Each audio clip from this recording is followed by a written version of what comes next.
నమస్తే మీ అందరికీ. టెట్ రాస్తున్నటువంటి అభ్యర్థులందరూ గమనించాల్సినటువంటి అవసరము ఏంటంటే, మీకు తెలుసు ఇప్పటి వరకు మీకు కొన్ని క్లాసుల్లో చెప్పడం జరిగినది. కెమిస్ట్రీ కంటెంట్ విషయం లోపల టోటల్గా సైన్స్కి 24 మార్కులు ఉంటే, బయో సైన్స్కు 12 మార్కులు, ఫిజికల్ సైన్స్కు 12 మార్కులు, అందులో ఫిజిక్స్కు 6, కెమిస్ట్రీకి 6.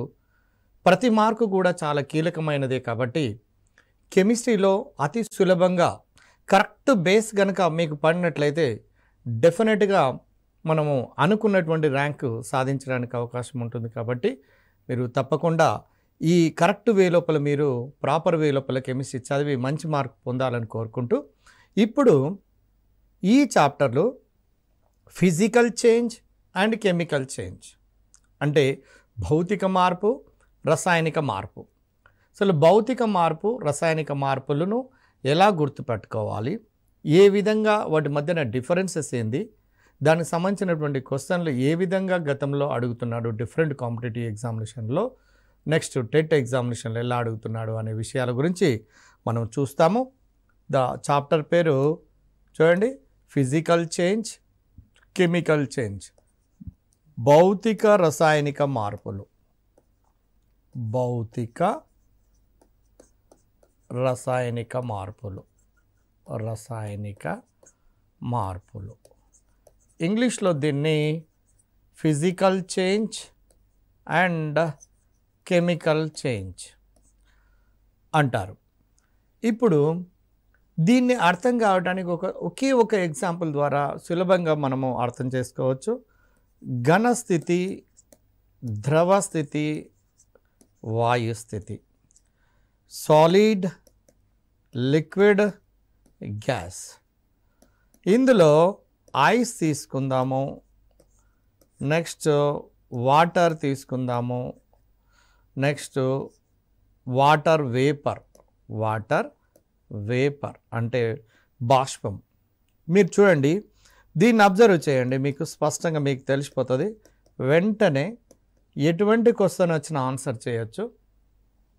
భౌతిక రసాయనిక మార్పులు చూడండి, మన చుట్టూరు అనేక మార్పులు జరుగుతుంటాయి. అందులో ప్రధానమైనటువంటి కెమిస్ట్రీ ప్రకారము 2 రకాల మార్పులు, ఒకటి భౌతిక మార్పు, రెండవది రసాయనిక మార్పు. అయితే భౌతికమైనటువంటి మార్పు అంటే ఏంటి అంటే తాత్కాలికమైనటువంటి మార్పు.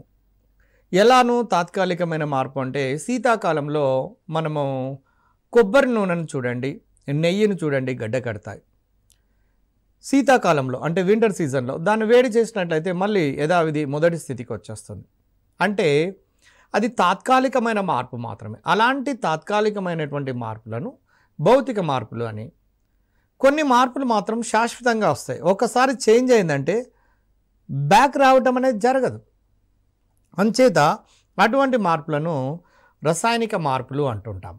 అటువంటి మార్పులను రసాయనిక మార్పులు అంటారు. అయితే ఇప్పుడు దీన్ని ఎగ్జాంపుల్ చూసుకొని మీరు ఎంతమంది గుర్తుపడతారో మీరు ప్రశ్నించుకోండి. ఘన, ద్రవ, వాయు.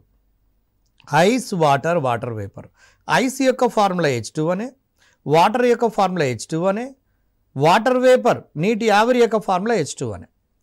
ఫార్ములాలో మార్పు రాలేదు. పాయింట్ గమనించండి, ఫార్ములాలో మార్పు రాలేదు, అణు సంఘటనలో మార్పు రాలేదు. No change in formula. ఫార్ములాలో మార్పు రాకపోతే దానిని ఏ మార్పు అంటారంటే భౌతిక మార్పు అంటారు. అంటే నీరు చూడండి, ఐస్ అనేది వాటర్గా మారటం, వాటర్ అనేది వాటర్ వేపర్గా మారటం, నీటి ఆవిరిగా మారటం, ఇవన్నీ భౌతిక మార్పులు. ఉదాహరణకు చిన్న ఎగ్జాంపుల్ తీసుకుంది, ఐస్ను ఫ్రిడ్జ్ లోపల ఉండబడినటువంటి ఐస్ని తీసి బయట వేడి చేయండి, వాటర్ అవుతుంది. అదే వాటర్ను మళ్ళీ ఫ్రిడ్జ్ లోపల ఉంచండి, డీప్ లోపల కనుక ఉంచితే మళ్ళీ ఐస్గా మారుతుంది. అది తాత్కాలికమైన మార్పే. అవసరాన్ని బట్టి మనం అటు ఇటు చేంజ్ చేసుకోవచ్చు. కానీ కొన్ని మార్పులు ఆ విధంగా చేంజ్ చేయలేం, చేయడానికి అవకాశం లేదు. అలాంటి అవకాశం లేని మార్పులను అన్నింటిని కూడా రసాయనిక మార్పులు లేదా కెమికల్ చేంజెస్గా మనం భావిస్తాం. అంటే ఇప్పుడు చూడండి, నీరు ఐస్ నీరుగా మారిన భౌతిక మార్పే, నీరు నీటి ఆవిరిగా మారిన భౌతిక మార్పే, నీటి ఆవిరి నీరుగా మారిన భౌతిక మార్పే, నీరు ఐస్గా మారిన భౌతిక మార్పు. All these are the physical changes examples. Very simple. దీన్ని ఒక్కటి గుర్తుపెట్టుకుంటే మిగిలిన అన్నీ అర్థం చేసుకోవడానికి అవకాశం ఉంటుంది. ఫార్ములాలో మార్పు అంటే ఇది ఐస్లో ఉన్న వాటర్ మాలిక్యూలే, వాటర్లో ఉన్నది కూడా వాటర్ మాలిక్యూలే, వాటర్ వేపర్లో ఉన్నది కూడా వాటర్ మాలిక్యూల్సే. కాబట్టి ఫార్ములాలో మార్పు రాలేదు కాబట్టి ఇది ఫిజికల్ చేంజ్గా మనము తీసుకోవచ్చు. ఇంకా కొన్ని మార్పులను మీరు గమనించి, నేను ఇక్కడ ఒక మార్పు రాస్తాను, మీరు ఒకసారి గమనించండి. CaCO3 చూడండి, కాల్షియం కార్బోనేట్. దీన్ని వేడి చేశాను. వేడి చేయడానికి ఈ ట్రయాంగిల్ గుర్తు వాడతారు. CaO + CO2 carbon dioxide. అంటే ఇవి చర్యలో ముందుగా ఉండబడే వాటిని ఏమంటారంటే క్రియాజనకాలు అంటారండి. క్రియాజనకాలు. చర్య జరిగిన తర్వాత ఏర్పడే వాటిని ఏమంటారంటే క్రియాజన్యాలు అంటారు. క్రియాజన్యాలు. Reactants and products. చూడండి, రియాక్టెంట్లలో ఏదైతే ఉన్నదో అదే విధంగా ఫార్ములాలో మార్పు రాకుండా ఉంటే అది భౌతిక మార్పు. కానీ ఇక్కడ CaCO3 ఉంటే ఇక్కడ CaO CO2 ఉన్నది. అంటే ఇది ఫార్ములాలో మార్పు వచ్చింది, కెమికల్ కాంపోజిషన్లో చేంజ్ వచ్చింది, రసాయనిక సంఘటనలో మార్పు వచ్చింది. కాబట్టి ఇది రసాయనిక మార్పు అవుతుంది, కెమికల్ చేంజ్ అవుతున్నది. సో దీన్ని బట్టి మనకు ఒక అవగాహనకు రావచ్చు. అది ఏ విధంగా రావచ్చో మీరు ఒక్కసారి గమనించండి. ఇప్పుడు ఫిజికల్ చేంజ్, ప్రధానంగా కెమికల్ చేంజ్ అంటే నో చేంజ్ ఇన్ ఫార్ములా. చూడండి, నో చేంజ్ ఇన్ ఫార్ములా. ఇది తెలిసి ఇది ఆటోమేటిక్గా తెలుస్తుంది. Change in formula. చూడండి, చేంజ్ ఇన్ ఫార్ములా. ఫార్ములాలో మార్పు వచ్చేస్తుంది. ఓకే, ఫస్ట్ది. నెక్స్ట్ ఒకటి భౌతికమైనటువంటి మార్పు, టెంపరరీ చేంజ్. అంటే శాశ్వతమైన మార్పు కాదు, తాత్కాలికమైన మార్పు, భౌతిక మార్పు. ఇది పర్మనెంట్ చేంజ్ అంటే శాశ్వతమైనటువంటి మార్పు. ఇది చూడండి, టెంపరరీ చేంజ్, పర్మనెంట్ చేంజ్. అంటే భౌతిక మార్పు ఏమో టెంపరరీ, రసాయనిక మార్పు ఏమో శాశ్వతమైనటువంటిది, పర్మనెంట్ చేంజ్ అవుతున్నది. తర్వాత భౌతిక మార్పు జరిగినప్పుడు శక్తి మార్పు అనేది పెద్దగా ఉండదు. చూడండి, శక్తి మార్పు ఉండదు. దీంట్లో రసాయనిక మార్పు జరిగినప్పుడు శక్తి మార్పు అనేది ఉంటుంది. శక్తి మార్పు అనేది ఉంటుంది. ఇంకొక point, no new substance. No new substance. కొత్త పదార్థము అనేది ఏర్పడదండి ఫిజికల్ చేంజ్లో. కొత్త పదార్థం, న్యూ సబ్స్టెన్స్ ఈజ్ ఫార్మింగ్. అంటే కొత్త పదార్థం అనేది ఏర్పడుతూ ఉంటుంది. చూడండి, ఈ ప్రధానమైనటువంటి ఈ 4 అంశాలను కనుక గుర్తుపెట్టుకున్నట్లయితే ఆటోమేటిక్గా ఏ క్వశ్చన్ ఇచ్చినా కూడా, ఏ కాంపిటేటివ్ ఎగ్జామినేషన్లో ఎలాంటి తరహా ప్రశ్న ఇచ్చినా ఫిజికల్ చేంజెస్, కెమికల్ చేంజెస్ దాన్ని ఈజీగా క్రాక్ చేయడానికి అవకాశం ఉంటుంది. చూడండి, నో చేంజ్ ఇన్ ఫార్ములా. ఫార్ములాలో మార్పు లేదు, ఫార్ములాలో మార్పు ఉంది. తాత్కాలికమైన మార్పు, శాశ్వతమైన మార్పు. శక్తిలో మార్పు లేదు, శక్తిలో మార్పు ఉంటుంది. No new substance. కొత్త సబ్స్టెన్స్లు ఏర్పడవు, అంటే కొత్త పదార్థాలు ఏర్పడవు, కొత్త పదార్థాలు ఏర్పడతాయి. అంటే రసాయనిక మార్పు దాంట్లో కొత్త పదార్థాలు ఏర్పడతాయి. ఈ డిఫరెన్సెస్ని గుర్తుపెట్టుకున్న తర్వాత మీరు 1-2 సార్లు ఈ డిఫరెన్స్ని గుర్తుపెట్టుకోగలిగితే గమనించండి. విన్న తర్వాత నెక్స్ట్ ఎగ్జాంపుల్ ఏది ఇచ్చినా కూడా మనం గుర్తుపట్టగలిగే స్టేజ్కి రావాల్సినటువంటి అవసరం ఉంటుంది. ఇందులో ఉదాహరణకు చూద్దాము, కొన్ని ఎగ్జాంపుల్ తీసుకుందాము. అమ్మోనియం క్లోరైడ్ గతంలో అడిగినటువంటి గ్రూప్స్లలో కూడా అడిగినటువంటి క్వశ్చనే. దీన్ని ఉత్పతనము చేస్తున్నాము. ఉత్పతనము అంటే మీకు తెలుసండి, గతంలో అడిగాము, సబ్లిమేషన్. దీన్ని వేడి చేస్తే మళ్ళీ ఘనస్థితి నుంచి వాయు స్థితికి మారుతుంది, సాలిడ్ నుంచి గ్యాస్కి మారుతుంటుంది. ఇందులో NH4Cl ఇది ఏ చేంజ్ అంటే ఫిజికల్ చేంజ్, అంటే ఫార్ములాలో మార్పు రాలేదు కాబట్టి. నెక్స్ట్ క్యాంఫర్ కూడా ఉత్పతనం చెందుతూ ఉంటుంది. ఇది కూడా ఇక్కడ కూడా క్యాంఫర్ సంబంధించిన మాలిక్యూల్సే వస్తున్నాయి కాబట్టి ఇది కూడా భౌతిక మార్పే. నెక్స్ట్ ఉదాహరణకు ఒక చిన్న ఎగ్జాంపుల్, జనరల్ ఎగ్జాంపుల్ తీసుకుందాము. పండ్లు అంటే కాయ పండుగా మారినది అనుకోండి. కాయ పండుగా మారినట్లయితే చూడండి, కాయ పండుగా మారినప్పుడు చూడండి, కాయ పండుగా మారినప్పుడు ఏమవుతుంది చెప్పండి, ఒకసారి గమనించండి. అంటే పండుగ రైఫనింగ్ ఆఫ్ ఫ్రూట్స్ అనేది ఏ చేంజ్ అవుతుందో మీరు గమనించండి. ఇప్పుడు సొంతంగా ఆలోచించి చూడండి. ఒక్కసారి కాయ పండుగా మారిన తర్వాత పండు తిరిగి కాయగా మారలేదు. కాబట్టి ఇది శాశ్వతమైనటువంటి మార్పు. శాశ్వతమైనటువంటి మార్పు కాబట్టి కెమికల్ చేంజ్ కిందికి తీసుకోవచ్చు. నెక్స్ట్ ఆహారము జీర్ణమవుట. చూడండి, ఆహారము జీర్ణము కావటం, డైజెషన్ ఆఫ్ ఫుడ్. ఇది ఆహారము జీర్ణము అవటం కూడా ఒక శాశ్వతమైనటువంటి మార్పే, అంటే కెమికల్ చేంజ్ కిందికే వస్తున్నాయి. అదేవిధంగా కొన్ని ఎగ్జాంపుల్ కనుక చూసినట్లయితే మనకు గుర్తుపట్టలేము, కొన్ని గుర్తుపట్టలేనటువంటి ఉంటే వాటి మీద మనము కాన్సన్ట్రేట్ చేయవలసినటువంటి అవసరం ఉన్నది. ఆ ఎగ్జాంపుల్ ఏంటో చూడండి. ఇప్పుడు ఉదాహరణకు చక్కెరను నీటిలో కరిగించండి. చక్కెరను నీటిలో కరిగించండి. చక్కెర నీటిలో కరిగితే ఎలాంటి మార్పు అంటే, చక్కెర నీటి లోపల కరిగినట్లయితే భౌతికమైనటువంటి మార్పు, అంటే కొత్త సబ్స్టెన్సెస్ ఏర్పడవండి ఇక్కడ. అంటే ఇట్స్ ఎ ఫిజికల్ చేంజ్. అంటే dissolving the sugar in water is nothing but physical change. అంటే చక్కెరను కావచ్చు, లేదా గ్లూకోజ్ కావచ్చు, లేదా సాల్ట్ సోడియం క్లోరైడ్ కావచ్చు, నీటి లోపల కరిగినప్పుడు ఏర్పడుతున్నటువంటి ద్రావణాలు, formation of solutions, ద్రావణాలు ఏర్పడుట.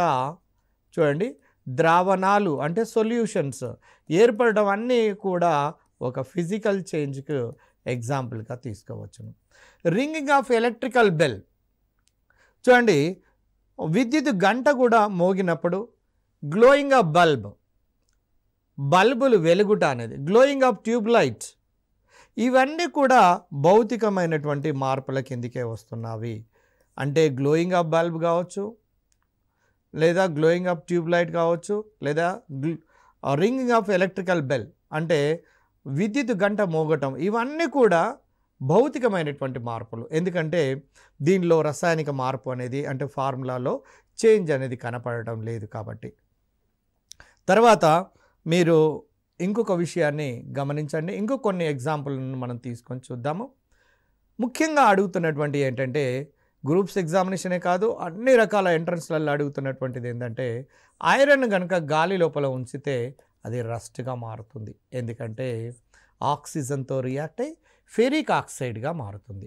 Ferric oxide, ferrous oxide లేదా ఫెరిక్ ఆక్సైడ్. మీ అందరికీ తెలుసు, ఫెర్రస్ అన్నప్పుడు +2 ఆక్సీకరణ స్థితిని, ఫెరిక్ అన్నప్పుడు +3 ఆక్సీకరణ స్థితిని కలిగి ఉంటుంది. ఇది రస్ట్ అన్నట్టు. రస్ట్ యొక్క ఫార్ములాలో Fe2O3. అంటే చూడండి, ఇనుము తుప్పు పట్టినప్పుడు, ఇనుము తుప్పు పట్టడం అంటే ఏంటి చెప్పండి, ఆక్సిజన్తో రియాక్ట్ అయినప్పుడు Fe2O3గా మారుతుంది. రస్ట్ యొక్క ఫార్ములా గతంలో ఒకసారి అడిగాను, Fe2O3. నెక్స్ట్, ఇది రసాయనిక మార్పా భౌతిక మార్పా అంటే రసాయనిక మార్పు. ఎందుకంటే ఇక్కడ ఐరన్ ఉంటే ఇక్కడ Fe2O3 ఉన్నది. రస్ట్ జరిగినప్పుడు దాని యొక్క భారంలో పెరుగుతుందా తగ్గుతుందా అని అడిగాడు. కాబట్టి ఆక్సిజన్లు కలుస్తున్నవి కాబట్టి దాని భారం లోపల పెరుగుదల జరుగుతున్నది. ఇది కూడా గతం లోపల అడిగినటువంటి క్వశ్చన్. ఇదే విధంగా ఇంకా కొన్నింటిని కనుక మీరు చూసినట్లయితే, నేను ఒక కెమికల్ రియాక్షన్ ఇక్కడ ఒకటి రాస్తున్నాను. అది భౌతిక మార్పా రసాయనిక మార్పా మీరే గుర్తించండి. ఉదాహరణకు N2+3H2 gives rise to 2 moles of ammonia. చూడండి, నైట్రోజన్ హైడ్రోజన్తో చర్య నుండి అమ్మోనియాగా మారింది. ఇది ఏ మార్పో మీరే చెప్పండి. ఈజీ గుర్తుపట్టవచ్చు.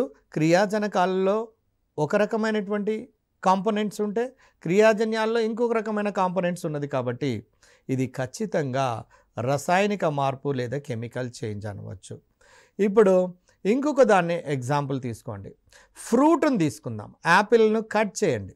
ఇప్పుడు యాపిల్ ఫ్రూట్ను మీరు తీసుకొని దీన్ని కట్ చేయండి. యాపిల్ను కట్ చేసినప్పుడు నీకు ఏ విధంగా కనపడుతుంది అంటే వైట్గా కనపడుతుంది. కానీ కొంత సమయం తర్వాత యాపిల్ లోపల ఉండబడినటువంటి ఐరన్ అనేది గాలి లోపల ఉండబడిన ఆక్సిజన్తో రియాక్ట్ అయి Fe2O3గా మారి ఐరన్ ఆక్సైడ్గా మారి దాని యొక్క రంగు ఏ కలర్ అంటే రెడ్ కలర్ లోపలికి వచ్చేస్తుంది కొంత సమయం తర్వాత. ఎప్పుడైతే రెడ్ కలర్గా వచ్చిందో మళ్ళీ తిరిగి వైట్ కలర్కి ఎట్టి పరిస్థితిలో రాలేదు. కాబట్టి ఇది పర్మనెంట్ చేంజ్. కాబట్టి ఇది పర్మనెంట్ అంటే కంప్లీట్గా శాశ్వతమైనటువంటి మార్పు కాబట్టి ఇది కెమికల్ చేంజ్ కిందకి మనం ఎగ్జాంపుల్గా తీసుకోవచ్చును. ఈ విధంగా మీరు ఒకటి రెండేంటి ఎన్నో ఎగ్జాంపుల్లను మనం తీసుకొని మనం సూక్ష్మంగా పరిశీలించినట్లయితే ఏది భౌతిక మార్పు ఏది రసాయనిక మార్పునో మనము గుర్తించటానికి అవకాశం ఉంటుంది. కాబట్టి ఇంకో కొన్ని ఎగ్జాంపుల్లను చూద్దాము. జింక్ ఆక్సైడ్ను వేడి చేయండి.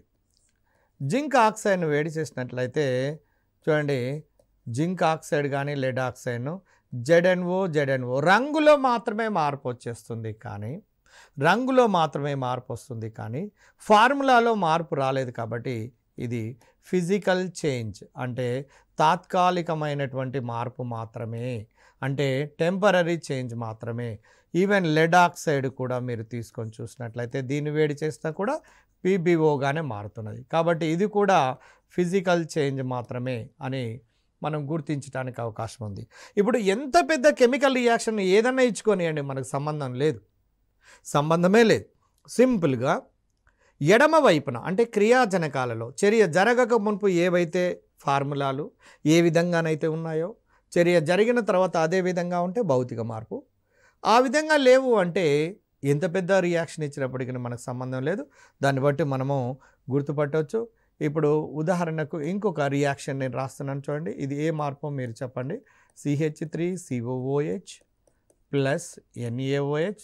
ఇది ఇక్కడ కెమికల్ ఈక్వేషన్ బ్యాలెన్స్లతో సంబంధం లేదు. జస్ట్ ఈ క్లాసును జాగ్రత్తగా వింటే చాలు, యు ఆర్ ఏబుల్ ఈజీగా దానికి సంబంధించినటువంటి క్వశ్చన్ను మీరు చేస్తారు. సోడియం ఎసిటేట్ చూడండి, సోడియం ఎసిటేట్ ప్లస్ వాటర్ అంటే ఒక సాల్ట్ వాటర్ వచ్చిందండి. గతంలో టెట్లో కూడా అడిగిండు చూడండి. ఆమ్లము క్షారముతో చర్య నొందినప్పుడు ఏర్పడు పదార్థాలు అని అడిగాడు. లవణము, నీరు. ఇది టెట్ ఎగ్జామినేషన్లో ప్రీవియస్ క్వశ్చన్గా రీసెంట్లీ అడగబడినటువంటి క్వశ్చన్ అండి. దాన్ని ఇక్కడ భౌతిక రసాయనిక మార్పుల కింద నేను ఒక ఎగ్జాంపుల్ తీసుకున్నాను. ఎసిటిక్ ఆమ్లమును సోడియం హైడ్రాక్సైడ్తోని రియాక్ట్ చేసినట్లయితే ఆమ్లము క్షారంతో చేరినప్పుడు లవణము నీరు వస్తుంది, కాబట్టి సోడియం ఎసిటేట్ ప్లస్ వాటర్ వస్తున్నది. అయితే ఇది భౌతిక మార్పా రసాయనిక మార్పా మీరే గుర్తించండి. చూడండి, ఇక్కడ ఉన్న ఫార్ములా ఇక్కడ ఉందా అంటే లేదు, ఇక్కడ ఉన్నది ఇక్కడ ఉందా అంటే లేదు. కాబట్టి ఇది రసాయనిక మార్పు అని తేలికగా మనం గుర్తుపెట్టవచ్చు.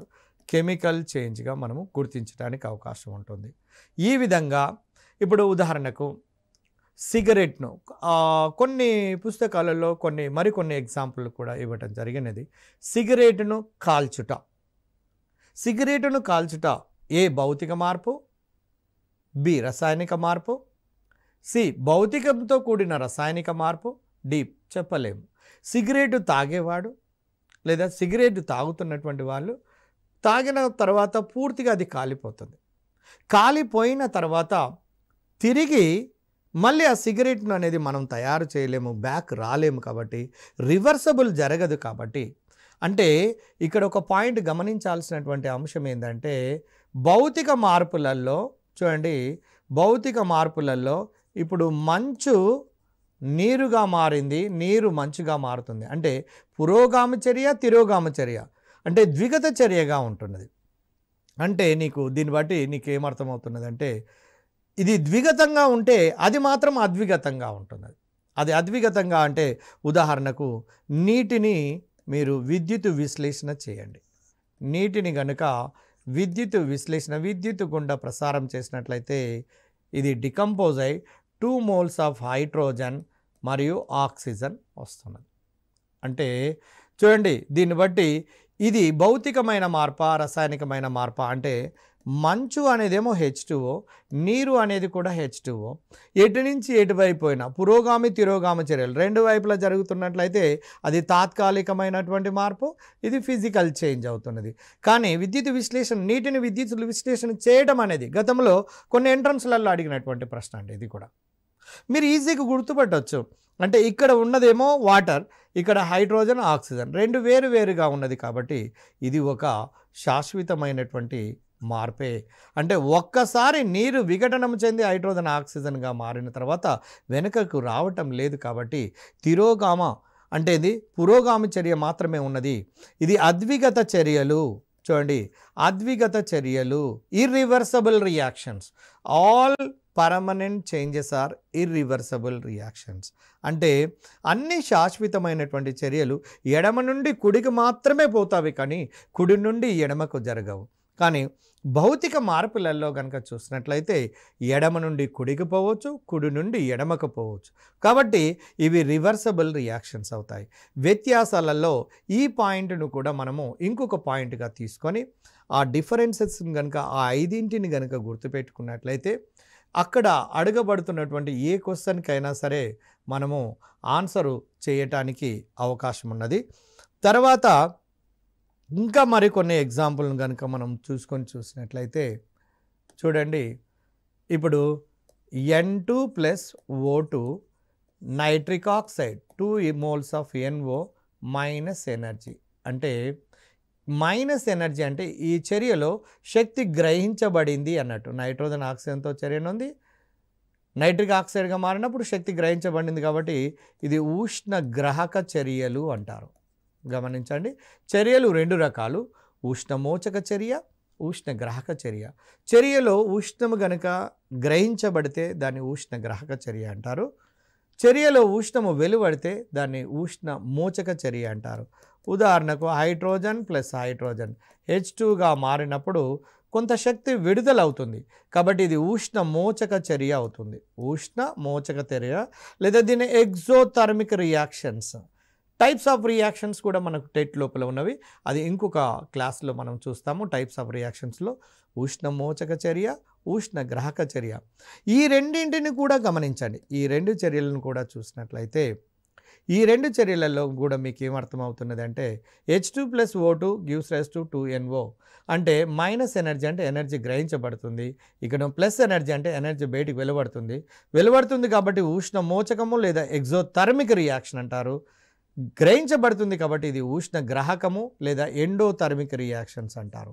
ఎండోథర్మిక్ రియాక్షన్స్ అంటారు. కాబట్టి ఈ 2 కూడా ఎటువంటి తరహా చర్యలు అంటే ఈజీ గుర్తుపట్టవచ్చు. ఇక్కడ ఉండబడినటువంటి అనుఘటకాలు ఇక్కడ లేవు కాబట్టి, అంటే సేమ్ యాజ్ ఇట్ ఈజ్ ఉంటే అది ఫిజికల్ చేంజ్, లేవు కాబట్టి దాన్ని మనము రసాయనిక మార్పుల కిందికి తీసుకోవచ్చును. ఇవి రసాయనిక చర్యలు, రసాయనిక మార్పులు. అంటే దీన్ని బట్టి నీకు ఓవరాల్గా అర్థమైనది ఏంటంటే శాశ్వతమైనటువంటి మార్పులు, తాత్కాలికమైనటువంటి మార్పులు. శాశ్వతమైనదేమో రసాయనిక చర్య అని, తాత్కాలికమైనదేమో భౌతిక చర్య అని. ఉదాహరణకు వుడ్డును లేదా పేపర్ను మండించాము అనుకోండి, దాని బూడిదగా మారుతుంది. ఒకసారి బూడిదగా మారిన తర్వాత ఎట్టి పరిస్థితిలో మళ్ళీ ఆ పేపర్ను కానీ, ఆ మొద్దును కానీ లేదా ఆ వుడ్డును కానీ మనము తిరిగి పొందలేము. అంచేత అది ఏ చర్య కిందికి వస్తున్నది అంటే మనము రసాయనిక చర్యల కిందికి తీసుకోవచ్చు. ఈ విధంగా వివిధ రకాల ఎగ్జాంపుల్స్ ద్వారా ఈ క్రింది వానిలో భౌతిక చర్య ఏది అని అడుగుతున్నాడు. ఎగ్జాంపుల్ చూడండి, మీరు ఆన్సర్ చేయడానికి ప్రయత్నం చేయండి. గతంలో అడుగుతున్నటువంటి మోడల్ ఎలా ఉన్నదో చూడండి. ఈ క్రింది వానిలో రసాయనిక చర్య ఏది అన్నాడు. ఏ రైపనింగ్ ఆఫ్ ఫ్రూట్స్, పండ్లు పండుట, కాయలు పండ్లుగా మారుట. బి అమ్మోనియం క్లోరైడ్ను ఉత్పతనము చెందించుట, అయోడిన్ను ఉత్పతనము చెందించుట. డి చక్కెరను నీటిలో కరిగించుట. చూడండి క్వశ్చన్ ఎలా అడిగిండో చూడండి. ఇక్కడ ఈ క్రింది వానిలో రసాయనిక మార్పు ఏది లేదా రసాయనిక చర్య ఏది? ఇక్కడ మార్పులు అనే పదం గురించి మాట్లాడుతున్నాం కాబట్టి మార్పే తీసుకుందాం. అంటే కాయలు పండ్లుగా మారటం, అమ్మోనియం క్లోరైడ్ ఉత్పతనము చెందటం, అయోడిన్ ఉత్పతనము చెందటం, చక్కెరను నీటిలో కరిగించటం. మీ అందరికీ తెలుసు, చక్కెర నీటి లోపల కరిగితే భౌతిక మార్పు. అయోడిన్ ఉత్పతనం చెందితే అన్ని ఉత్పతన చర్యలన్నీ కూడా భౌతిక మార్పులే. అమ్మోనియం క్లోరైడ్ ఉత్పతనం చెందుతుంది కాబట్టి ఇది కూడా భౌతిక మార్పే. కాయలు అనేవి పండ్లుగా మారుతున్నాయి కాబట్టి చూడండి కాయలు పండ్లుగా మారుతున్నాయి కాబట్టి ఒక్కసారి పండుగా మారిన తర్వాత మళ్ళీ కాయగా మారే అవకాశం లేదు కాబట్టి దీన్ని మనం ఎలాంటి మార్పు కిందికి మనం తీసుకుంటాము అంటే రసాయనిక మార్పు కిందికి తీసుకుంటాం. కాబట్టి ఈ క్రింది వానిలో రసాయనిక మార్పు ఏది అన్నాడు. కాబట్టి కాయలు పండ్లుగా మారుట అనేది రసాయనిక మార్పునకు ఒక ఉదాహరణగా తీసుకోవచ్చు. ఈ విధంగా ఎటువంటి క్వశ్చన్ వచ్చినప్పటికీ ఎంత పెద్ద రియాక్షన్ ఇచ్చినప్పటికీ కూడా మనము ఈజీగా ఆన్సర్ చేయటానికి అవకాశం ఉంటుంది. ఇప్పుడు మనము ఇంకొక ఎగ్జాంపుల్ను చూడండి. పాలు పెరుగుగా మారాయి. ఇది చాలా సందర్భాల్లో చాలా ఎంట్రన్స్లలో అడిగినటువంటిదే. చూడండి, పాలు పెరుగుగా మారినవి. పాలు పెరుగుగా మారటము అనేది ఎటువంటి రకపు మార్పు మీరే చెప్పండి. ఒక్కసారి పెరుగులాగా గడ్డ కట్టిన తర్వాత తిరిగి పాలుగా మారటానికి అవకాశం ఏమైనా ఉంటుందా అంటే ఉండదు. అంటే ఇది ఇర్రివర్సబుల్ రియాక్షన్. ఇర్రివర్సబుల్ రియాక్షన్ అంటే ఖచ్చితంగా దేనికి సంబంధించింది అంటే శాశ్వతమైనటువంటి మార్పే. శాశ్వతమైనటువంటి మార్పు అంటే కెమికల్ చేంజ్, రసాయనిక మార్పే. కాబట్టి అదేవిధంగా గోడలకు సున్నం వేసినప్పుడు చూడండి, గోడలకు సున్నం వేసినప్పుడు మొట్టమొదట తెల్లగా కనిపించదు. కొంత సమయం తర్వాత దాని మీద ఉండబడే సున్నం లోపల ఉండబడే కాల్షియం ఆక్సైడ్ వాతావరణం లోపల ఉండబడినటువంటి కాల్షియం ఆక్సైడ్ చూడండి వాతావరణంలో ఉన్నటువంటి ఇతర వాయువులతో చర్యలో పాల్గొని కాల్షియం కార్బోనేట్గా మారుతుంది. కాల్షియం కార్బోనేట్గా మారుతుంది కాబట్టి చూడండి కాల్షియం కార్బోనేట్గా మారుతుంది కాబట్టి గోడలకు సున్నం వేయుట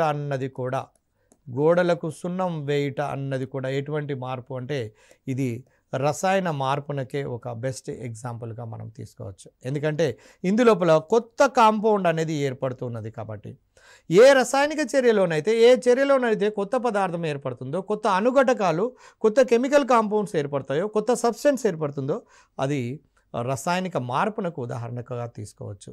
ఇవన్నీ కూడా పాలు పెరుగుగా మారటం కావచ్చు, ఆహారం జీర్ణం కావటం కావచ్చు, మన నిత్య జీవితంలో జరుగుతున్నటువంటి మార్పులన్నింటినీ సున్నితంగా సూక్ష్మంగా గమనిస్తే ఏది భౌతిక మార్పో ఏది రసాయనిక మార్పో మనం సులభంగా గుర్తుపట్టడానికి అవకాశం ఉన్నది. కాబట్టి మనకు తెలుగు అకాడమీ టెక్స్ట్ బుక్ లోపల ఉండబడినటువంటి అంశాలను, అందులోపల ఉన్నటువంటి మార్పులను కూడా మీరు గమనించి ఏది భౌతికమైనటువంటి మార్పో ఏది శాశ్వతమైనటువంటి మార్పో ఈ క్లాస్ యొక్క కాన్సెప్ట్ను బేస్ చేసుకొని మీరు రేపు రాయబోయే ఎంట్రన్స్లలో తప్పకుండా మంచి మార్కులు అంటే ముఖ్యంగా టెట్ ఎగ్జామినేషన్ అనేది చాలా ప్రెస్టీజియస్ ఎగ్జామినేషన్గా మారినది. ఒకప్పుడు టెట్ అనే ఎగ్జామినేషన్ లేకుండేది, కానీ ఇప్పుడు ఎందుకు పెడుతున్నారంటే కాంపిటీషన్ దృష్ట్యా పిల్లల యొక్క స్టాండర్డ్ను పెంచడం కోసము, టీచర్ యొక్క క్వాలిటీని పెంచడం కోసము ఈ టెట్ అనే ఎగ్జామినేషన్ పెడుతున్నారు. కాబట్టి ప్రతి 7.5 మార్కులకు 1 మార్కు కలుస్తున్నది. కాబట్టి సాధ్యమైనంత వరకు మనం టెట్ యొక్క పర్సంటేజ్లో అంటే టెట్ లోపల మార్కులను కనుక ఎక్కువగా పెంచుకుంటూ పోగలిగినట్లయితే తప్పకుండా మనము ఆ వెయిటేజీ రేపు రాయబోయే డిఎస్సి ఎగ్జామినేషన్లో టీచర్ సెలక్షన్లో వస్తున్నటువంటి నమ్మకం మనందరికీ తెలిసినటువంటిదే. కాబట్టి దాన్ని బేస్ చేసుకొని టైంను డివైడ్ చేసుకొని ఫిజిక్సే కదా తక్కువ మార్కులు ఉన్నది, కెమిస్ట్రీ కదా తక్కువ మార్కులు ఉన్నది పక్కకు పెట్టుకుంటూ పోయినట్లయితే మనం నష్టపోయే ప్రమాదం ఉన్నది. కాబట్టి మీరు ఈ టెట్ ఎగ్జామినేషన్ రాస్తున్నటువంటి అభ్యర్థులారా ఈ విషయాన్ని చాలా జాగ్రత్తగా మీరు గమనించండి. మీరు మంచి మార్కులు పొందాలని కోరుకుంటూ థ్యాంక్ యూ ఉండండి.